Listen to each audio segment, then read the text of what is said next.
কম কথা বলা মানুষের চরিত্র কেমন হয়? ৫টি ইন্টারেস্টিং ফ্যাক্ট এবং বৈশিষ্ট্য নিয়ে আসলাম। ১. কম কথা বলা মানুষের সাধারণত অন্তর্মুখী হয়ে থাকে এবং তারা গভীরভাবে চিন্তা করতে পছন্দ করে।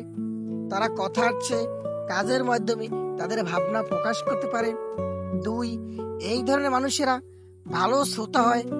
তারা অন্যদের কথার প্রতি মনোযোগী থাকে এবং কথোপকথন গভীরে মনোযোগ দেয়। ৩. কম কথা বলা মানুষেরা সাধারণত তাদের পরিবেশকে পর্যবেক্ষণ করতে এবং পরিস্থিতি বুঝতে সক্ষম হয়। তারা ছোটখাটো বিস্তৃত দেখতেও সক্ষম হয়। ৪. তারা মাঝে মাঝে একাকী থাকতে পছন্দ করে এবং নিজের ব্যক্তিগত সময় উপভোগ করে।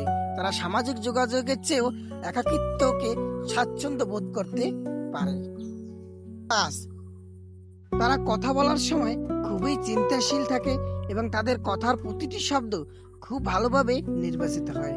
তারা অনেক সময় একটু অসহায় হলেও খুবই যত্নশীল হয়। কম কথা বলা মানুষের চরিত্র কেমন হয়? তারা অনেক ধৈর্যশীল হন। তারা অন্যের কথা মন দিয়ে শোনেন এবং তারা ভেবেচিন্তে উত্তর দেন। কম কথা বলা মানুষগুলো সৎ হওয়ার সম্ভাবনা বেশি থাকে।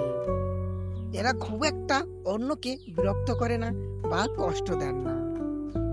কম কথা বলা মানুষেরা একা থাকতে পছন্দ করে। তারা একা থাকে যেন তারা নিজেদেরকে উন্নত করতে পারে। কম কথা বলা মানুষ অনেক বুদ্ধিমান হন। এরা কাজের কথা অল্প কথায় অন্যকে বুঝিয়ে দেন। এরা ঘুরিয়ে ফিরিয়ে বা ন্যাকামি করে কথা বলতে পছন্দ করে না। কম কথা বলা মানুষ খুব একটা নিরাশ হয় না। তারা যে কোনো কাজকে মাঝপথে ছেড়ে চলে যায় না।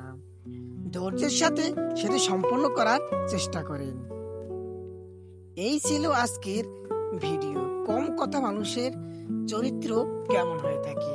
প্রতিটি নারীর জীবনে এরকম একজন স্বামী প্রয়োজন হয় যেন কম কথা বলে, বা প্রতিটি পুরুষের জীবনে একটি স্ত্রী প্রয়োজন হয় যেন সে ধৈর্যশালী হয়।